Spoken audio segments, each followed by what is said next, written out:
All right. Good evening, everybody. It is 8 p.m. Central Daylight Time. It's October 27th, and BlackProGen is here for our lovely series of Google Plus Hangouts. Tonight's topic is controversial, emotional.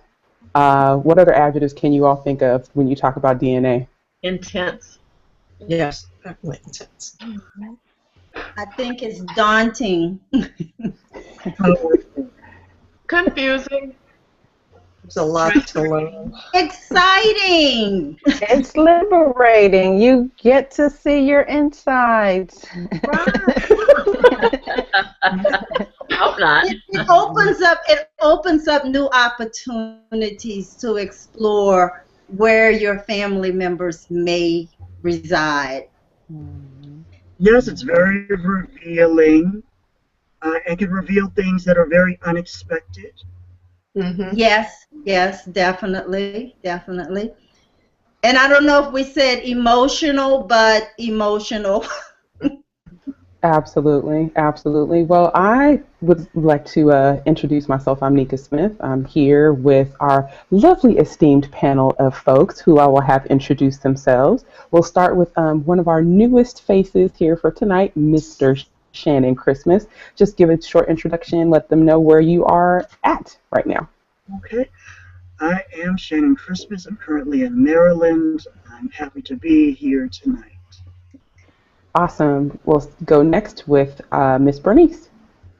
Hi, Bernice Bennett, and I'm here in New Jersey tonight. Looks like you and Shannon almost switched places. Sort of. I think so. Sort of.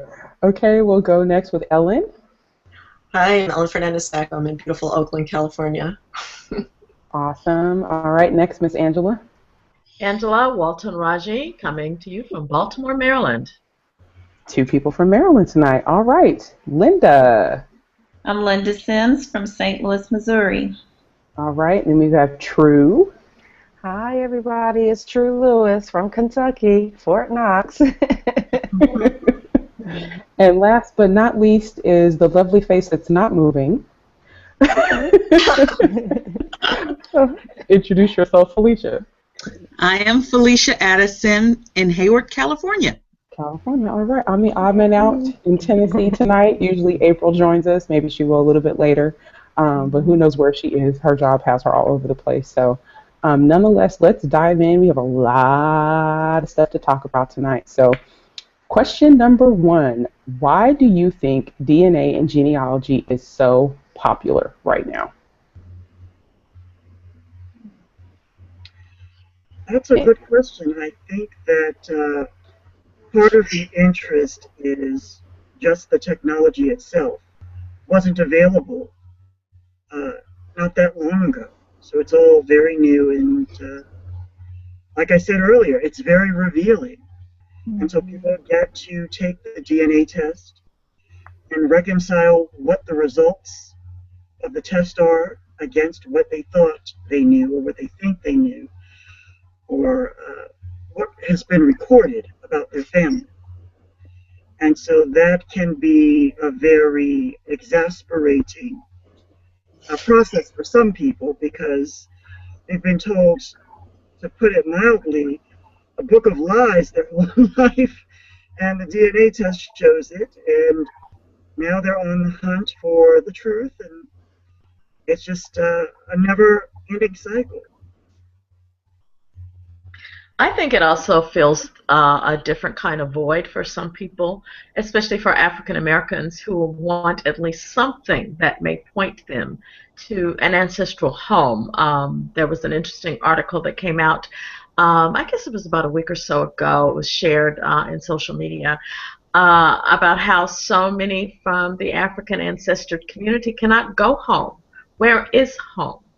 And for some, DNA is perhaps that tool that may point to the home that has been erased 6, 7, 8 generations ago, memory of home was wiped out in 2 generations, and now we're 7 or more generations away from that first person who arrived in the Americas. And so for some, it's filling a void to address that sense of longing and that sense of loss as well. Yes. I also think, first of all, Shannon and Angela, I feel that you both are definitely correct. I also see DNA as an opportunity to validate some of your research. And, clearly that's how I've been using it to really confirm what I have done with the paper trail, and I'm a big paper trail person. But when I have the DNA that, kind of seals the deal for me, even though my paper trail says that I'm exactly going in the right direction, when I have a DNA match that confirms it, is exactly what I feel is a big value added to my research toolkit. And I think for me, it's helped find family members that you've either been out of touch with or new family members that connect branches. One family I was able to find in DNA that's out in California that we had totally lost connection with. So to see them surface in my DNA was exhilarating.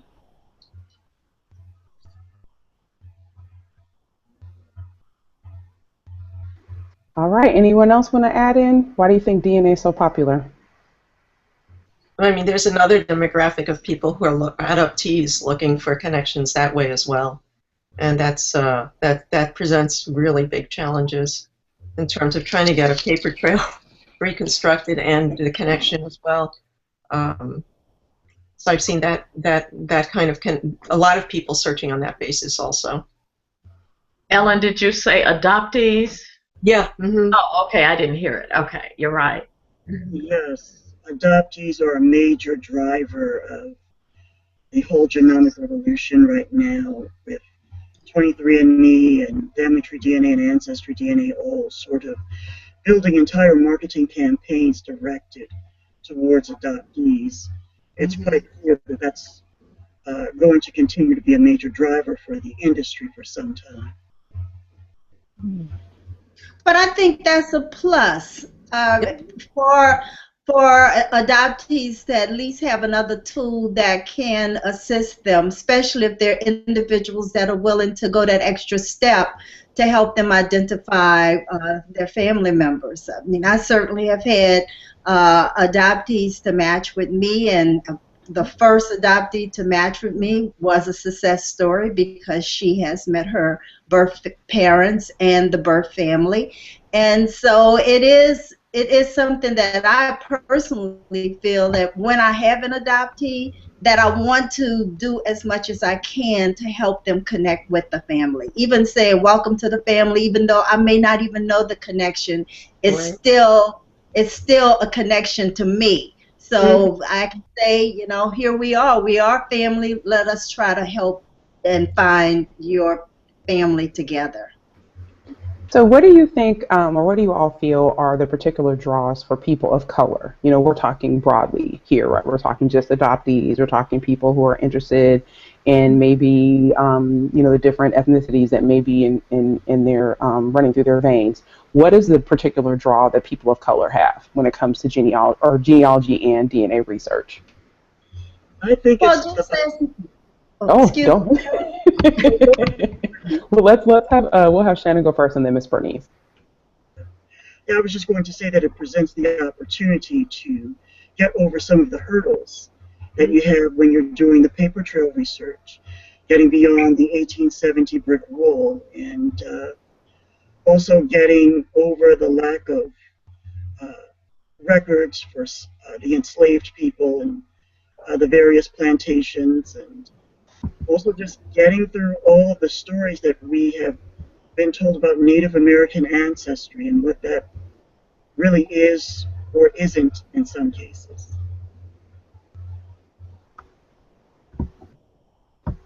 I was going to say that I think another part of that draw is to just expand your knowledge base geographically throughout the United States. I mean, I'm Southern. I definitely say my Southern roots run deep. However, I have found a large number of DNA matches from New England. And I didn't even look in New England, and that's something that I should have been doing. So it does expand your geographic analysis of where your ancestral roots really are from. Plus, it also can show you that maybe you have more colonial roots than what you originally thought. Mm-hmm. Hello, everybody. This is Renata. Hey, Renata. Hi, Renata. Hey. For me, it had just a lot to do with just finding out who I am, where I came from. I had little, well, basically no knowledge of my family beyond my grandparents before I started researching. So nothing to go on at all, no family stories or anything. So for me, it was just an overall curiosity. Where in the world did we come from, and what is in my, blood? Just total lack of knowledge. Whose dog is that? It's mine. Hold on. I was going to say, Ellen, Ellen, did you say Ellen has to the computer. Let's see the dog. Yeah, well, Ellen has a cat. I didn't know Ellen had a dog. So this is new because normally a cat will crawl behind her head sometimes. He does a lot of different little things. Okay, go ahead, Renata. Well, that was it. That was my little piece. All right, so we have another person who's just joined us. We've got Cynthia Johnson. I forget where she hails from. Renata, where are you at? What state are you in? Newport News, Virginia. You're in Virginia. Hello? Go ahead, Cynthia. Hey, I am originally California, but now living in Houston. All right, so we've got Texas tonight as well. Awesome. Okay, so let's go ahead. If anybody else doesn't have anything to add to the last question, let's go ahead and talk about challenges. So what are some of the challenges you feel that people of color encounter when it comes to DNA research? I think they probably face the same challenges as everyone else in the sense that you have to rely on a lot of cooperation from your matches. And I think there are a lot of communication issues as well. I notice just in dealing with my own matches and also for the matches that I have for my clients, that a lot of individuals don't really understand what these tests can do and what they can't do. So understanding the limitations and the possibilities are two of the main problems. But I think another big thing that people are not talking as much about is the quality of the family trees. From what I've noticed, a lot of the family trees for African Americans sort of peter out around the grandparents. And you can't use something like that with DNA testing and expect to figure out how you're connected to a fourth cousin, for instance. Shannon, can you repeat that last part? I didn't hear you. You said something about the grandparents and the family trees. I didn't hear it clearly. Oh, I'm sorry about that. Yes, I said that a lot of times the family trees sort of peter out around the grandparent level. Gotcha. And so you're not really able to connect with your matches because most of them are fourth cousins and beyond. And just having a tree with your grandparents as the most distant ancestors is insufficient. Yes, I think another challenge, and I definitely agree with you, people do have gaps in their tree. And with those gaps, it does make it really difficult to connect the dots when you don't even know what the dots are.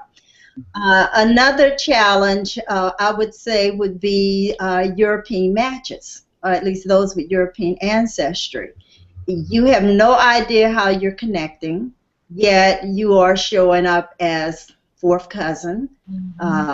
fifth cousin, third cousin, but the trees just don't, they just don't go hand in hand.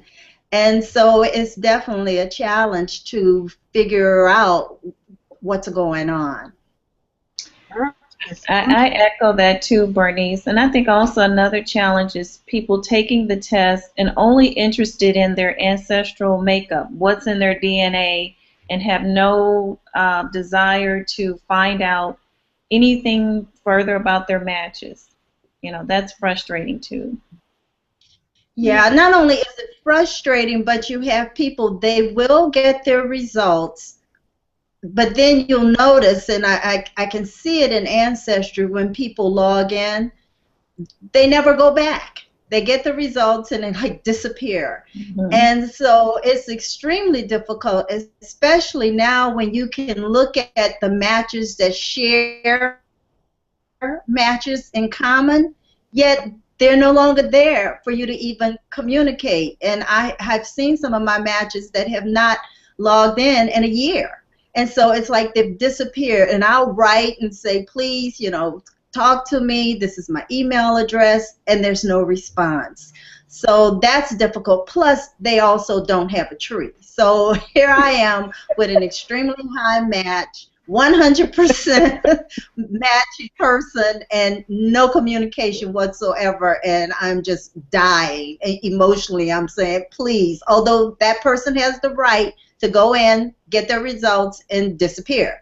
I think that right now I'll ask the question, are you interested in communicating? Are you interested in finding out how we're related?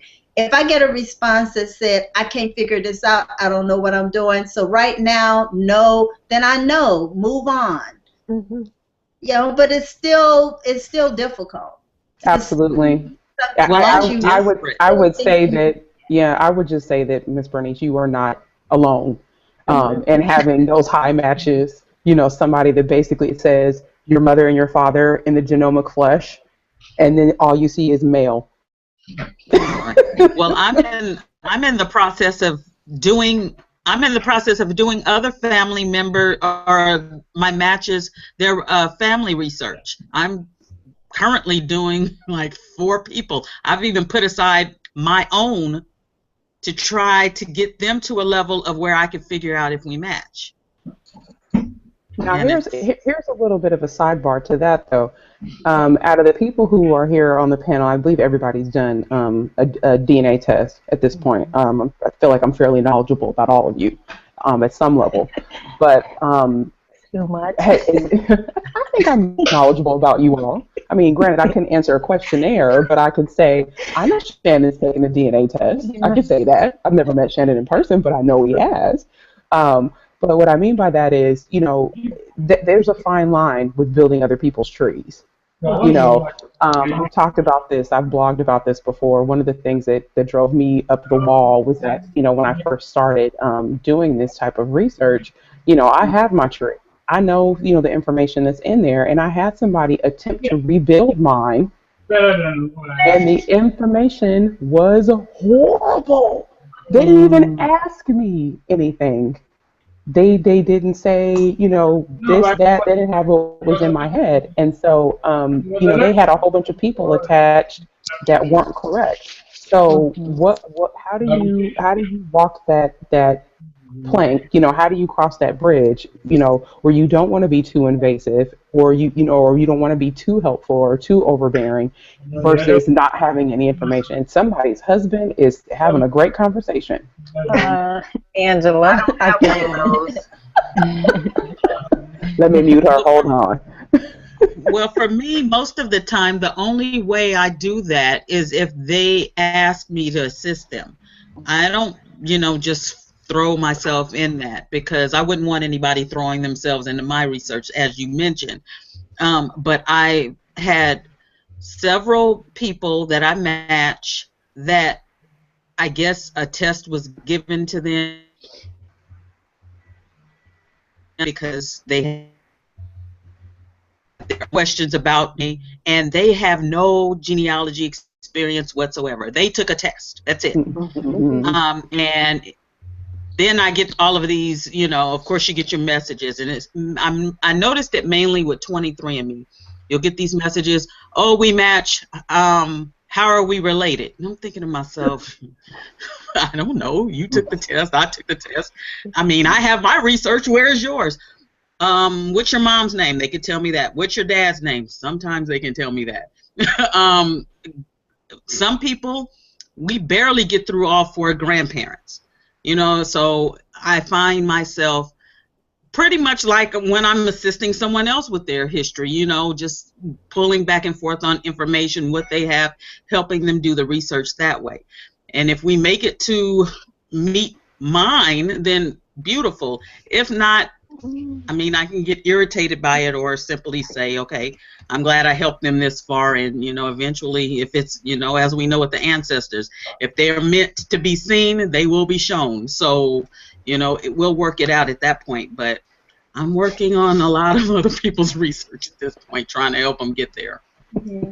Well, Felicia, you did bring up something, though, and that's people do ask other people to test, and they pretty much manage the kit, hence they manage whatever information is going back and forth. And so I wonder sometimes when people agree to have their DNA tested because someone did request it, do they understand that information is coming back to the person that matches them, but the communication is not going back and forth with them, but through an intermediary that may or may not even know as much of the history because they had them test for one reason only, and that's it. Yet Exactly. they may be matching on a totally different line. And you're not hearing from the person because they're really not that interested. They only did it because somebody else asked. And that's where the profile comes in at. I have that in mind, and others should do that too. If you're managing, you say, this is my first cousin, I'm managing his account, all communications or whatever it is, language you're using that is going to this person. That's how I handle my first cousin on my paternal side. His match is on his maternal side. So yeah, me too. yeah, you have to fill out those profiles and try to keep them the same on each platform, whatever you're using, Family Tree, DNA, Ancestry, 23andMe. So I would add, I think that's important as well, especially if you manage a lot of different accounts.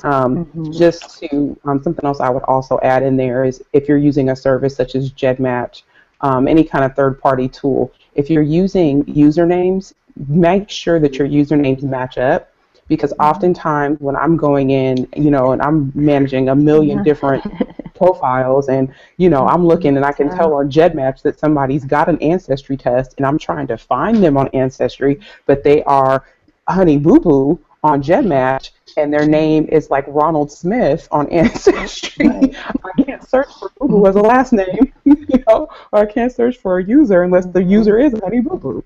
You know, so that was one of the things that I did, was I made sure that if I'm using a username, that those things are matching on both, as well as if you're using a third-party service like GEDmatch, include your kit number in your profile, so that people, you know, and I do that for all of my accounts. If you look at everybody that I manage that's a close relative, I have, these are the family members that are there. I even have a running list. Some people don't even have a list, so they don't even know all the accounts that they're managing. They can just go up to the top on 23andMe and say, oh, you know, I know these people I'm managing, but have you ever written down or cataloged all the people you've tested, like outside of the system?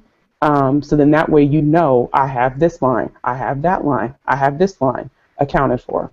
Anything else anybody want to add in terms of tips and tricks for profiles, since we're talking about it?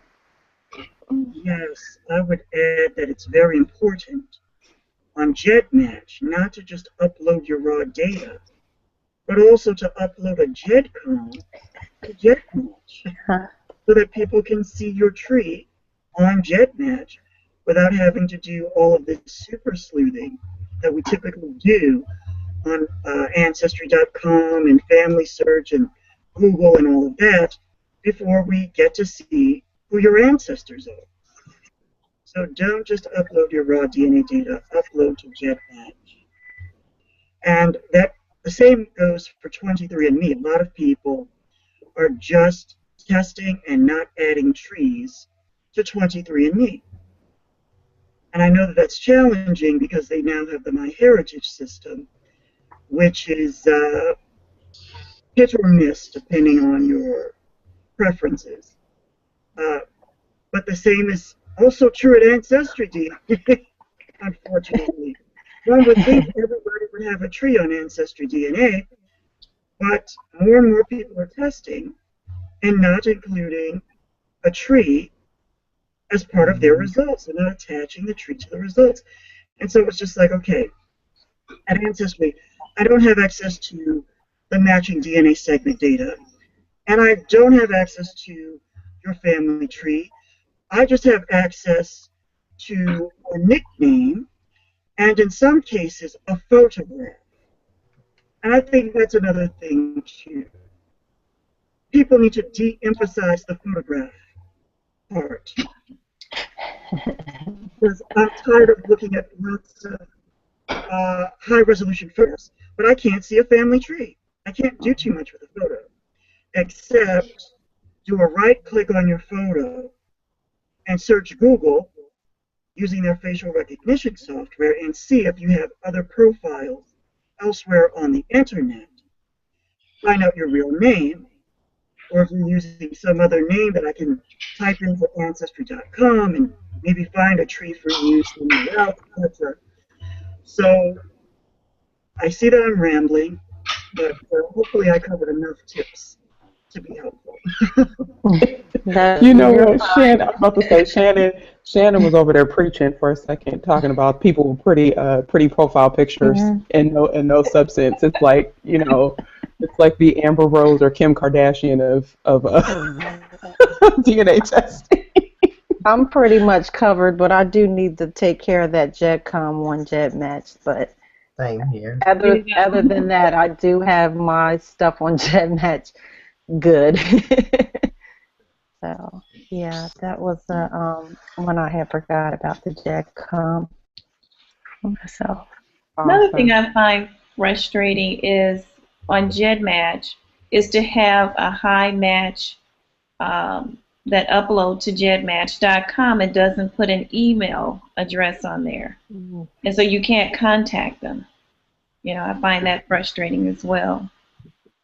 Sometimes that is part of the compromise of testing family members and uploading their data to GEDmatch. They don't wish to be contacted. Right. And so you have to put them on GEDmatch and make sure there's no way to contact them or even identify them. But at the same time, there are lots of people who are not doing this consciously. They're just putting out the data and not adding an email address, and then they'll write somewhere on Facebook or Twitter, why aren't my matches on GEDmatch reaching out to me? And then I will ask them, oh, well, did you make sure you made your email address available? And then they will go and check and say, oh, I hadn't even thought about that. Any other tips and tricks anyone can think of that they wish someone would have told them when they first did their DNA test? Oh, another thing, and you know, it took me some time after doing an Ancestry DNA test. Just because your listing says that the person doesn't have a tree does not mean that there's not a tree there. I noticed this, I think, I just happened to click on a match that said no tree, and there actually was a tree. The person just wasn't connected to the tree. So if you do have that scenario, and it is a little cumbersome to go through and click all the people that say no tree attached, do look at those high matches and see if they actually do have a tree. They're just actually not, the tester is not attached to the family tree. Question. I'm curious, what do people define, or how does one define a high match? A certain amount of segments, or how is high match defined? High is determined, well, when I speak about high, I'm talking about Ancestry DNA and their terminology in terms of your matches that would be considered closer in terms of relation.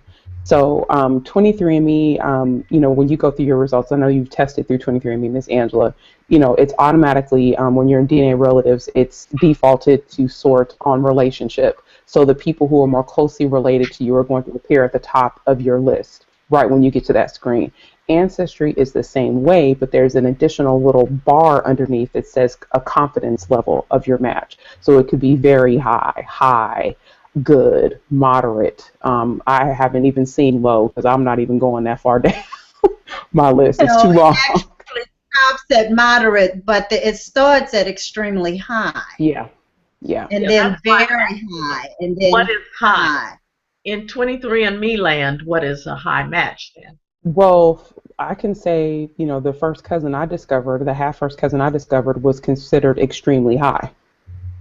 I have a fourth cousin that I know the relationship with already, and she was considered extremely high.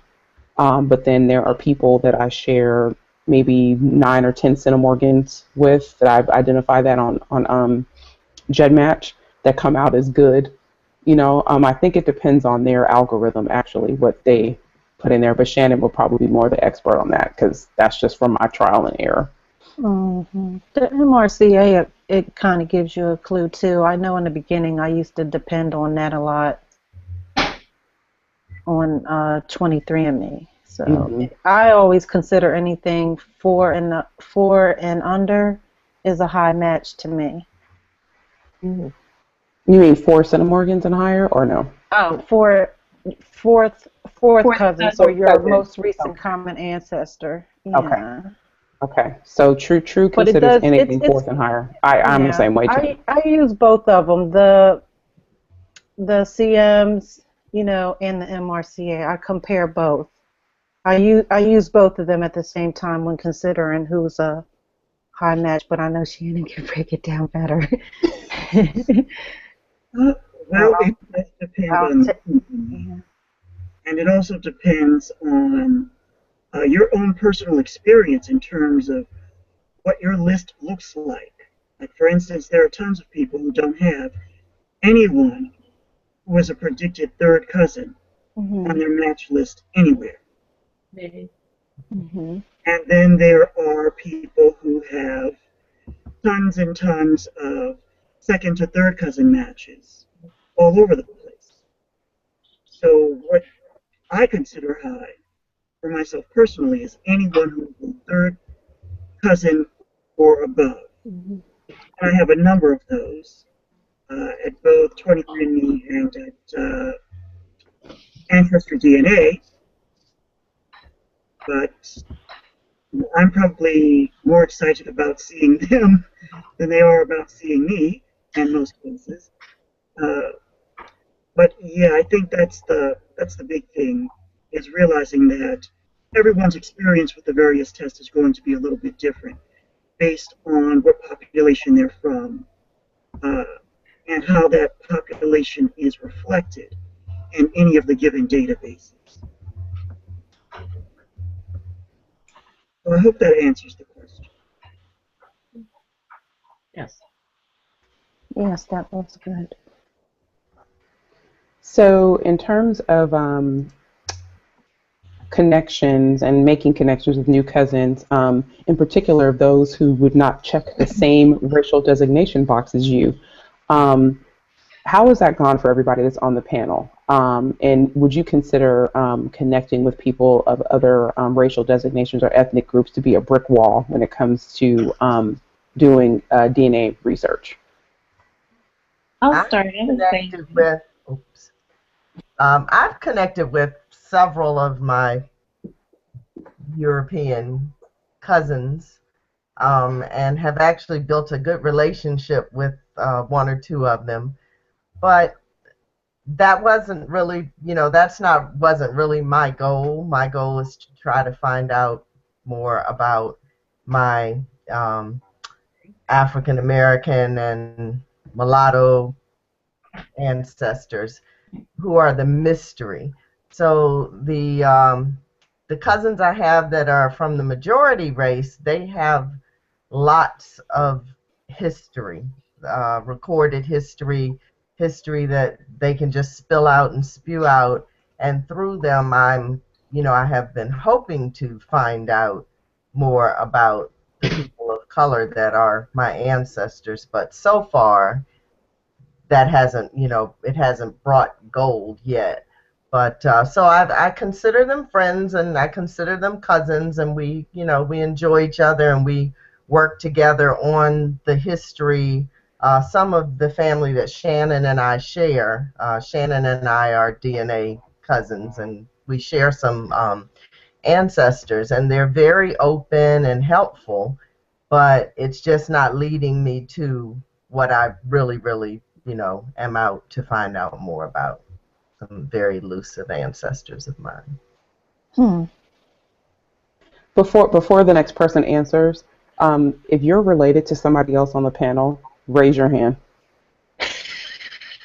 Well, True and I have matched also, but we don't know. We never figured out. It was kind of distant. I was gonna say. So I know that True is connected to Renata. Renata's connected to Shannon. True's, I think, granddaughter is connected to Ellen. And I'm also related. She's her third cousin, and Shannon matches all the kids I manage. I have like about 5 of them, but we're in that the 7th generation somewhere in there. So he was my first person that I contacted, and I kind of got a head start because I was following what he was telling me when I first took my test back in May a couple years ago. He was the first person I reached out to, so I kind of been following behind him on learning DNA. So yeah, that's my little cousin over there. Anyone else related? Anyone else? Shelly's not on tonight, but my husband is her 4th cousin. Shelly's trying to get on. She couldn't. I sent her the link. She's driving home. That's my cousin too. She's on my ex somewhere on my maternal line. So yeah. I will send her the link. Anyone else? We match a person in common, and I have a match on the Atlas line with Nika's family. Oh. Yeah, I think all of this is like a conspiracy to show us that we're all related. Because it seems Bernie, like you're matching one of my cousins on my maternal line, but it's down in the 7th cousin range. So it has to be on her mother's side. Yeah, I think the DNA tests are a conspiracy for all of the genealogists to figure out that we're all related and we're all doing the same research. Right. It's almost like we're all in a dark room with no lights on, and whoever you bump into, you turn the lights on, you're like, oh my gosh, it's Shannon. Let me tell you, the best person to match with is Melvin Collier. Yeah. He's wonderful because he sends you a lot of stuff. So Melvin Collier and I have a mutual match, and it's just wonderful because he has done some great research with his roots reveal. It's just wonderful. So you guys elect Shannon Christmas and Melvin Collier to the DNA Illuminati. And I'm a match to Melvin on his paternal line. See, I'm not matching. I don't match Melvin, but I think either my mother or my grandmother does match an account that Shannon manages. So see, I'm telling you, they're part of the Illuminati. You guys think I'm joking? Oh my gosh. Okay, so let me get to the next question.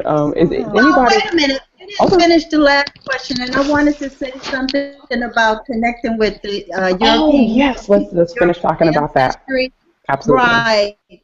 I have communicated with several of my European matches, and I'm just kind of straightforward. Like, you have any slaves in the family, and what about those with the hopes that perhaps I'll find my ancestor in there to show me how we're connected.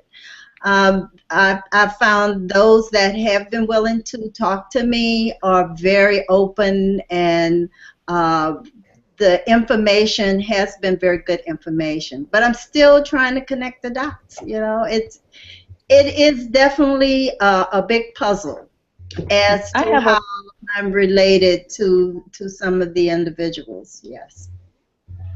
And I have a fourth cousin European match, and she has a very full tree.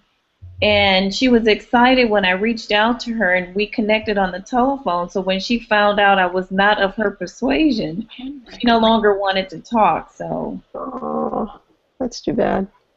yeah.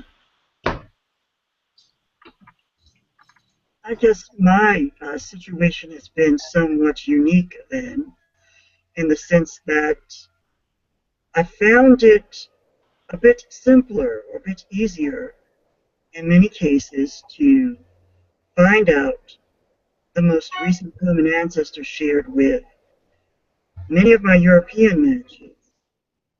But in many cases, my African American matches, aside from the ones that are, to put it in ancestry DNA parlance, extremely high or very high, it's been much more challenging with the African American matches.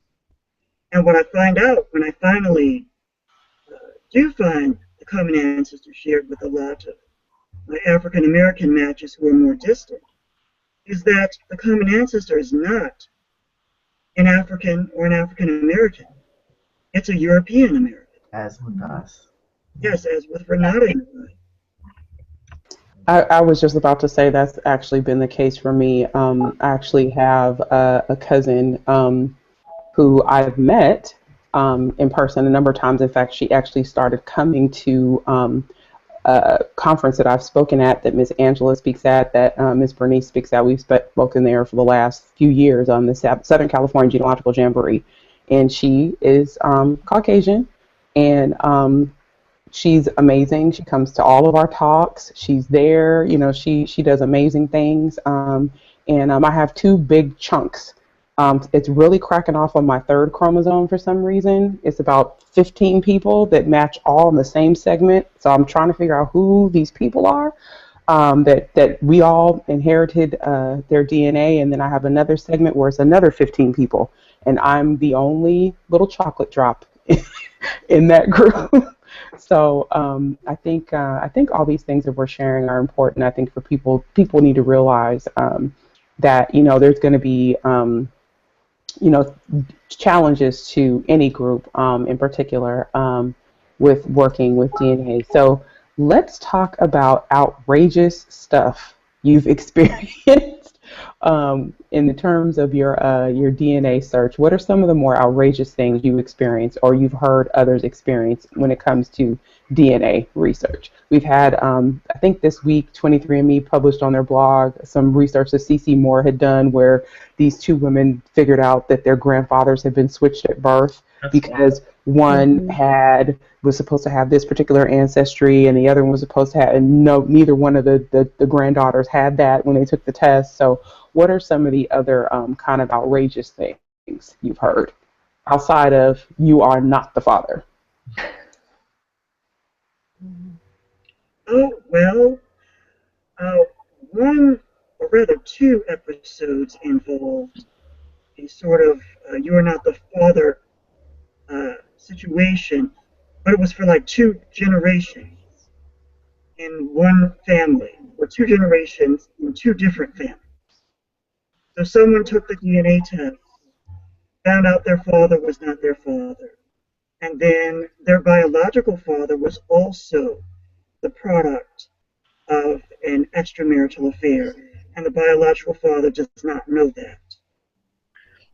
And in another situation, sort of similar, there's a woman who finds out her father is not her father, and her mother went through the same thing around the same age. So that's one situation that I heard about.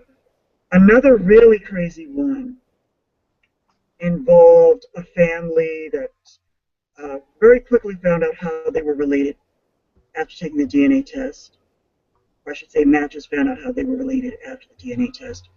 And one of the matches determined that they were supposed to have inherited a piece of property because of that descent, that common ancestor, and began harassing that person, that match, for more information, the deed records, etc., for quite some time, and called everyone in the whole family tree who was still living to get that information, to get that property. Mm-hmm. So that's just a few of the really crazy ones. I think for me, the weirdest story that I've heard came out of, I guess, the medical world, when a gentleman found out he's not the father of his child, although his wife has not had any affairs. But it turns out that he is the uncle of his child. And because the biological father is the unborn twin, that he carries the DNA from a, what is it called, chimera or chimera? I'm not sure how it's pronounced in the medical world. Yeah. But, and apparently that is far more common than people realize, that they're carrying some DNA of an unborn sibling that was never born, but their body absorbed part of that DNA. And that through certain DNA tests, this gentleman found out that he's really his son's uncle, and his unborn twin was really the biological father. It's just one of those strange stories, but we're beginning to hear more stories like that. Of course, as DNA becomes more developed and sophisticated, we are going to hear more stories like that. But that was pretty much the weirdest story that I think I've seen in DNA land of late. I will add, I don't know if anyone here has HBO and watches a show called Real Sports with Bryant Gumbel. It talks about different things. It talks about sports, really, but it's mainly about sports-related news. And one of the things that they talked about, not this last episode, but the one before that, was about gender testing in athletics, and they brought up the whole case with Caster Semenya and how they were trying to verify that she was really a woman, and they talked about this woman in India who was currently going through that because she's breaking all these records, and they don't believe she's a girl, and so they're testing her, they're testing her sister. But they had a geneticist on, an American geneticist on the show, and he was saying, you know, that really you can't do gender testing in athletics because there's no black and white answer when it comes to genetics.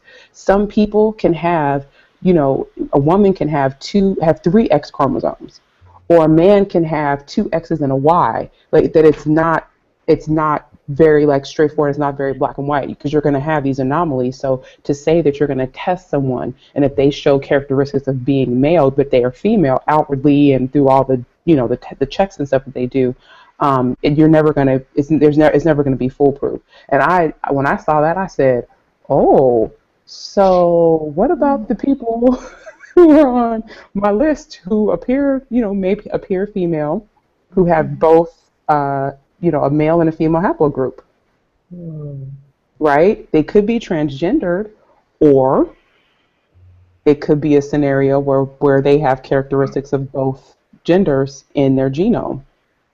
I never thought about it that way. All right. Well, this is kind of fun, what I'm going to share, because all of you know that I'm an identical twin. But what I didn't expect to see was that my children, when they tested and my twin tested, that they ended up with 2 mothers. And that's because we were identical. So, and that was really kind of a fun thing for us to look and see that, oh goodness, my children have 2 mothers here. So we had to kind of switch it so that they could see she was really their aunt, not their mother, although they're sharing everything. And the siblings, her children and my children actually come out biologically as half siblings. That is so cute. Yeah.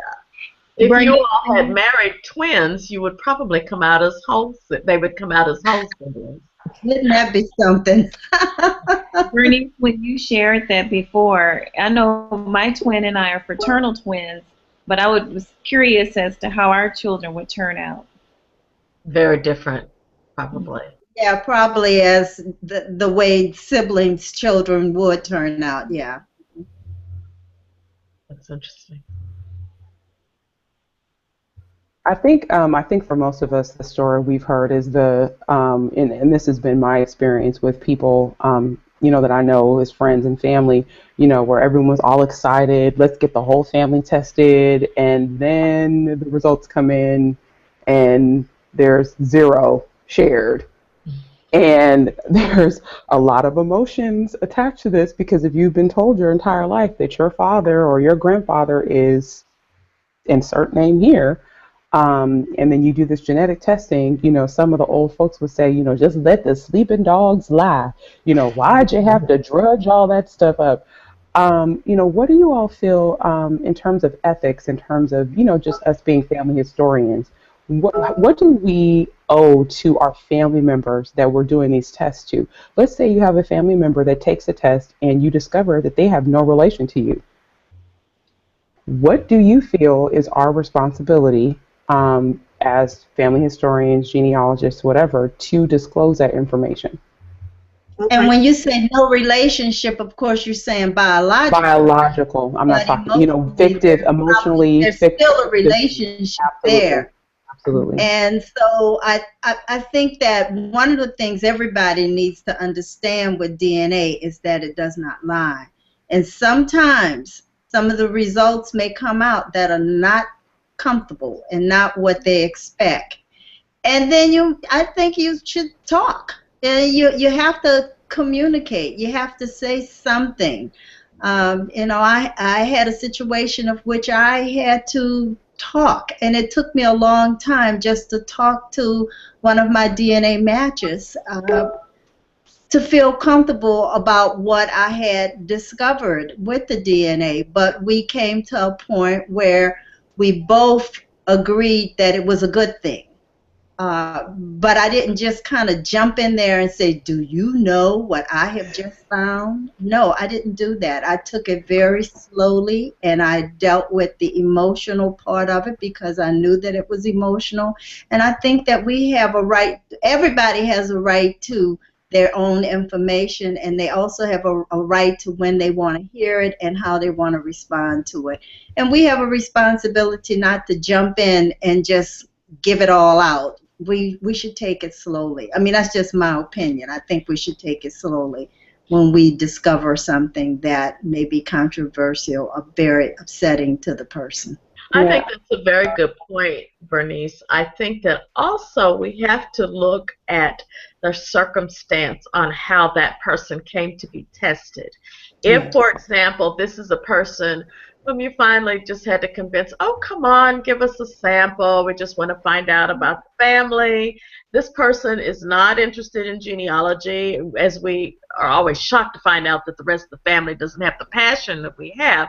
But this person did not say, I want to find out who I am. Can you help me figure this out? This is a person maybe that you had to talk into taking the test. And the person said, okay, fine, whatever. And then suddenly you find out something. You may have to definitely proceed slowly because this is a person who never would have taken the test on their own anyway. So how did they come to take that test? Are we obligated to pull that rug of confidence, of self-identity out from under them when they weren't even interested in taking the test? We're the one who's interested. So it's very important to look at how they came to be tested as well. They're not expecting this rug of their own identity upon which they've been standing a lifetime to be yanked out, or certainly I'm not saying that you would yank it out, but just to certainly have that world shattered. So I think it's all very important in terms of how we proceed. And you're right. You have to do that slowly and make a decision if you have to do it at all, because maybe they never asked for that. Yes, I would have to agree in that situation that, or in all situations, that you have to exercise some caution when you're dealing with people's DNA and what those results might reveal. I dealt with a case where an individual was doing a family history project and had recruited individuals to test for her family members. And the individuals, the members of her family who volunteered, each of them had some idea that there was a question or a controversy about their paternity. And so they basically hijacked this project in order to get the information that was either going to confirm their suspicion or put all of that controversy to rest. And so this family historian had to, one, tell people that their results showed that they were not actually related, and two, deal with just having paid for all of this, having invested in this particular project, and having all that investment go down the drain because people knew that there was a probability that they were not actually a part, biologically at least, of that family. So that's another side of the ethics in this. If you are presented with the opportunity to get a DNA test at someone else's expense, and you know that your participation is going to ruin the project, then you probably should not be a participant. You should take it upon yourself to purchase a test on your own to get the answers you're seeking, not just hijack the project and skew all of the data and reap all of the benefits. But Shannon, suppose the individual is not aware of the fact that they're not biologically connected. Well, that's a different story. Because they have the family history of always thinking that they were related. So they go along with the project. But who owns the data? Even if someone else pays for it, it's still up to that person. I think there still needs to be some kind of dialogue with that person privately to find out, do you want to know what these results say? And then where do you want to go with them? It's not just because you paid for it doesn't mean you own it. I think it's something that, you know, there needs to be a discussion with every person that you agree to pay for that test. How are you going to use the test and what may come out of that test? I absolutely agree, and I think it's prudent of anyone who is running a project of that nature to have those discussions before the test are even submitted, before there's even any sampling of DNA. You explain what the test is, what it does, and what some of the unexpected results could potentially be. And after that, you're all consenting adults, hopefully. Excuse me. I have two kind of similar, well, not similar, two situations. One, really quickly, my uncle, my mother's brother that I tested, he did not want to know anything that I found out. I was testing him for the purpose of confirming my mother's paternal line. My mother's father left them when my mom was 4. Back in 1938, and they never heard from him again. And I've done some research and dug up, you know, who I thought his family was and have confirmed that now, but I needed my uncle's DNA to confirm some things. And he finally gave it to me last year. I blogged about it and everything, but he told me in no uncertain terms he didn't want to know anything about it. He didn't want to know anything I found out about Daniel Hill, which was their father, because he has a lot of anger. He's 3 years older than my mother, so he was about 7, and he has some very negative memories of his father. So that was one situation, and I was just kind of glad that I didn't find out some big major, like he wasn't really his child or something, because then I would have had to hold that inside of me since he didn't want to know anything. But luckily he matched me. And then I have another situation that I've also shared with a cousin who, a young cousin, she's about 34, 35 years old, who found out some years ago her mother told her, which is my aunt, my mother's sister, she needed a birth certificate for something, and her mother had never been able to produce her actual birth certificate. And she finally told her that she was not her real mother. And none of us knew this. We'd all had some suspicions about when my aunt showed up with this baby back in 1981, I want to say it was. But we were told she was our family. We had to go with that. So I did DNA with her to see if she would match me, to see if she would belonged in the family, genetically, and she did not match me.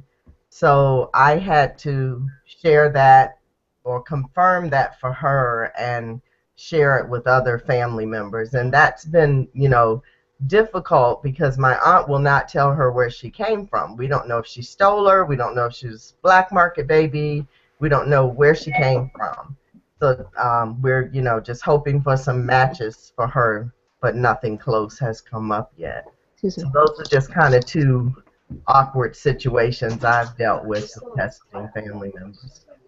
I think for me, the ones that I've dealt with have been I told you your father is this person, and then you test that person who was supposed to be your dad, and that person's not the father, and the mother gets this information and then swears that the test is wrong.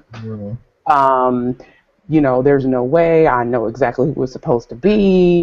Then the denial happens, and then, I've seen where the children and the mother become estranged as a result of this information, because the mother does not want to disclose who the father is. And I mean, that's one of the things we have to consider, is that we don't, this is hilarious, but as a genealogy buddy of mine recently said, I didn't have a light shining down there when it happened. So I mean, it's a little, it's PG, but but it's still true. We weren't down there when everything happened, so you don't know if this was consensual, if it wasn't, right? I mean, we talk about that in terms of historic stuff, right, or generations back. We don't talk about it when it comes to current generations. We don't know if like in the situation you talked about, Renata, if the baby she got was one of those kids from Missouri. We had that story that we heard about recently where that's the first thing I thought of was, oh my gosh, was it that hospital where they took all those black babies from the single moms? I mean, it could be a number of different ways that this could happen. But the one thing that I hate seeing is when relationships get tarnished as a result of the information. Me being a mom, I just wonder, like, oh my gosh, I mean, I know who my son's father is, but what if I wasn't sure? How would I approach that with my child? And for some people, that's very painful. And they may have to go back to a time in their life they may not want to remember. And so, Miss Bernice, yes, this is absolutely right. We're 3 minutes past, but that's okay. If everyone's good, we'll stay on. But yes, we do need to talk about the Native American issue. Don't everybody jump in at the same time. Yeah, well, but one of those two. But that whole my grandmother's Blackfoot Indian, or this or that, and you take the test and there's 0 Native American. Let's have a conversation about Native American ancestry and what DNA testing has revealed, or what you all have seen. Well, from my perspective, from my observation, it's quite clear that Native American ancestry was used as cultural camouflage for a lot of individuals trying to navigate the pitfalls of a very segregated society. There are lots of people who self-identify as Caucasian, European, white, who are in fact of a more mixed ancestry and their family put together a legend of Native American ancestry in order to circumvent any sort of inquiry into what or where their perhaps darker features or more Afrocentric features came from. And the same is true of very fair-skinned African Americans who very likely came from liaisons between an African slave and a European American enslaver. And instead of saying, oh, I'm mixed between European and African, they just said, oh, I'm Native American. And the DNA results seem to fit right in with that particular narrative, that people were using Native American as just a mask that would allow them to navigate a very unique situation. And so at this point, we've got lots of people who are in a state of shock, disbelief, and in some cases, just flat out denial. So there's a lot of education that's happening right now with individuals who are getting these results and not seeing the Native American that they expected, and instead are seeing a lot of African or a lot of European, depending on the situation. Yes, I have been very specific in who I've tested in my family because no one has really actually wanted to.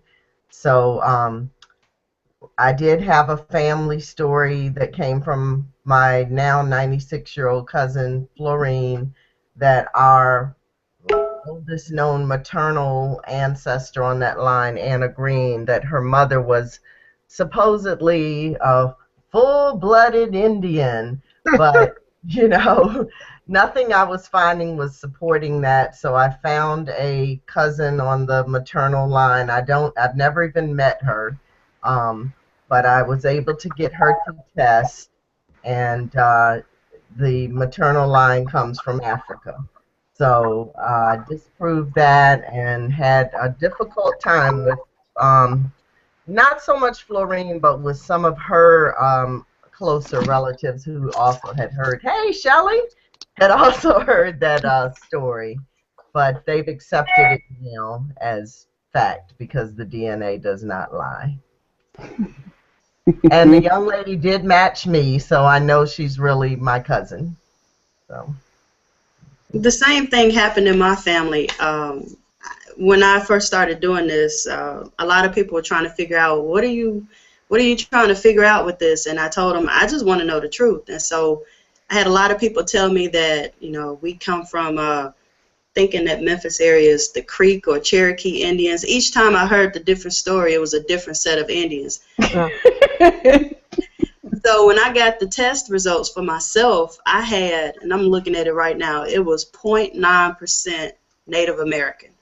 And then 1.5% the East Asian plus Native American. So it was less than 2%, and I thought, hold on, something's not right. Because if we suppose, and they go back to great-grandma Florence had, she was half Indian. Her mama was, you know, this or that.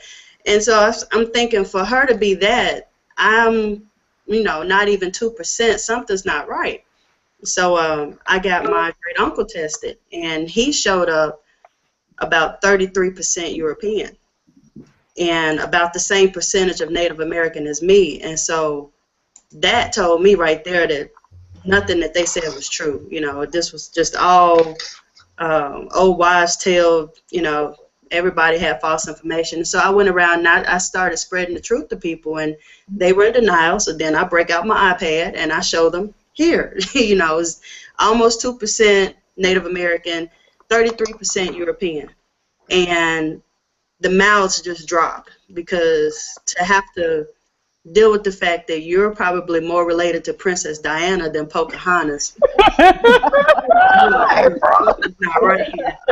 But I'm glad I did it, because I got tired of people saying stuff without having the information to back it up. And once I presented the information to them, they couldn't deny it anymore. And that's my story. sticking with it, right? Okay. I had to disprove my own father-in-law. It was hilarious. I tested my husband, and they had that story. Well, my grandmother is 100% full-blooded, fill in the blank. And so it was so funny when we got my husband's results. We joked that he was the blackest person I knew. We just say that because he was like he was like 95% African. And then the rest of the other 5% was European. There was no Native American. And so when we got the results back, I told my father-in-law, and he was like, "That's impossible." And I said, "Well, I didn't hijack somebody else's spit and put it in the tube and label it your son." And so I had to literally pull up the report and show him. He's like, "Well, somebody lied." I said, "Actually, no, somebody was probably European." So, oh gosh. Well, Miss Shelley, since you're just joining us, is there anything you'd like to add to the conversation you feel we haven't talked about? I'm just laughing and enjoying the conversation. I lost y'all my signal driving home. Angela was asking the question, what did the high match mean? So that's where I lost y'all until I got into the house. I was halfway between Richmond and here. So good conversation, guys. Hello to everybody. Hey. Hello, Shelley. Well, Nika, it could go the other way too, where you do find out that you actually do have Native ancestry, which is something that happened to me, where like it's an identity that's suppressed in Puerto Rico. Growing up, I was told that the Spanish came and they extinguished everybody. And when I did my DNA, my haplogroup and my test results show that I do have this ancestry, and it's not really far in distance either. It's my grandmother and my great-grandmother. So on both my paternal and my maternal side. And when I had the result, then I was able to actually get some oral history from people to confirm that, because it was something that people didn't really talk about, or people just either ignored or suppressed, for different reasons. Then I have African as well, which I'm looking for the matches on that I'm hoping to find, which is a smaller percentage. And on one side of the family, I know that that's not acknowledged or not accepted. But I think with this generation, it's pretty different. It opens up a lot of different conversations about where these matches can be and what happened in that past as well. Absolutely. I think Ellen brings up a really good point too, for all of us who have tested here on the panel. I know that myself, I've actually identified some matches from the Caribbean or Central America, and that I had no idea, were places that I had ancestors that had either lived, or that maybe another descendant had the same ancestor had gone there. Has anyone had that experience? Like I think my grandmother actually now has got Dominica. She's got some Cape Verde. She's got Senegal. She's got Nigeria. Is anybody else had any matches using that tool that they're getting ready to get rid of on 23andMe of countries of ancestry? I have matches, Haitian matches, even on my X chromosome, Dominican, of course, Puerto Rican, and Mexico. Mm-hmm. And I mean, they're there. They're matches, and I can't refute them. They are cousins, and also the Bahamas. Mm. Yes, I have 2 Nigerian matches. One is a double cousin on my paternal side, and the other one is a match on my maternal grandmother's side. And then I also have matches throughout the Caribbean, but particularly in Jamaica and Barbados and Dominica. So, yeah, a very small world. Absolutely. I think it definitely shows the complexion of what the African diaspora looks like, right? That we touch so many different places when it comes to that. I had Haitian as well. For me, I'm very excited about that. I know Miss Bernice probably is too, having been in New Orleans and having family in that area. I'm so excited. Like, I want to know who was part of the revolution and left. Like, that's like, I was really excited about that. So, has anyone been able to get back to a tribe or group in Africa as a result of autosomal DNA testing that's in this group? Well, my Nigerian matches have actually identified with where they're from, and some have shared additional information with me, which is very exciting. What about you, Shannon?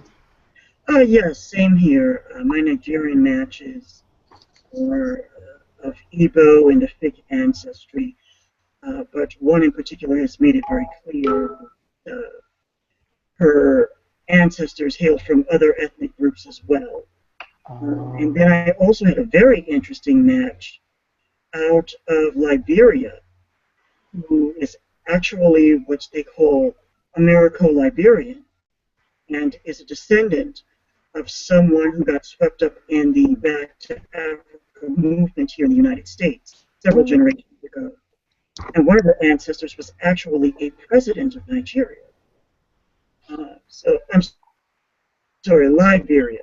So that was interesting as well, because I always wondered whether anybody who was related, whether closely or distantly, got swept up in the whole Back to Africa repatriation movement. And it was just excellent to get an answer in this sort of a format. Awesome. Yeah, I have the Nigerian match that I've discovered. It's actually someone that matches my grandmother. My grandmother is going to be 100 years old next year. Wow. And we have 20 people in our family DNA tested, majority of which are on 23andMe. And out of all those folks, only 2 people actually match this Nigerian person. It's my grandmother and her great-grandniece. Her sister's great-granddaughter are the only people that have this segment.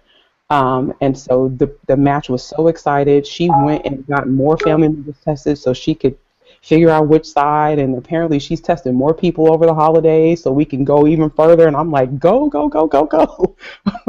You know, I want to find out. But that's great. I actually have another cousin who just tested who's got a Mexican great-great-grandparent. And she identifies as African American and never knew that she had a Mexican great-great-grandparent. But the matches are popping up like wildfire in on Ancestry DNA. And so I've been trying to delve into Mexican records, which I'll have to reach out to Ellen for some help for that. My Spanish is pretty good. I can decipher some things. But anywho, so while we wrap up, is there anything else anybody wants to throw out there, fling at the wall of DNA while we're here all together? Well, I mean, I just want to say we just need to continue this dialogue, and that people do need to continue to educate themselves about DNA testing. And so as many opportunities as we can get to talk about DNA, I think we should do it. Shannon is just wonderful because he has come on my show to talk about DNA, and we are going to have another show next month to talk about communications part 2, because it's not just testing. You have to go beyond the test to the analysis and the connecting the dots, and this is where I think we lack in doing that. So you know, just again, I think this was great for us to have this hangout, Nika, so thank you so much for hosting this, and just let's keep talking. Yes, absolutely. And I just wanted to piggyback on that and say how important it is to have hangouts and events like this where we can get away from the mechanics of analysis and get back into emphasizing the genealogy of it, because I think that so many people get stuck on the mechanics of segment triangulation and chromosome mapping and learning the various terminologies. And so that's what really needs to happen, is that we need to get past that and back into connecting the DNA with the genealogy. So yes, thank you for having this tonight. All right, anyone else?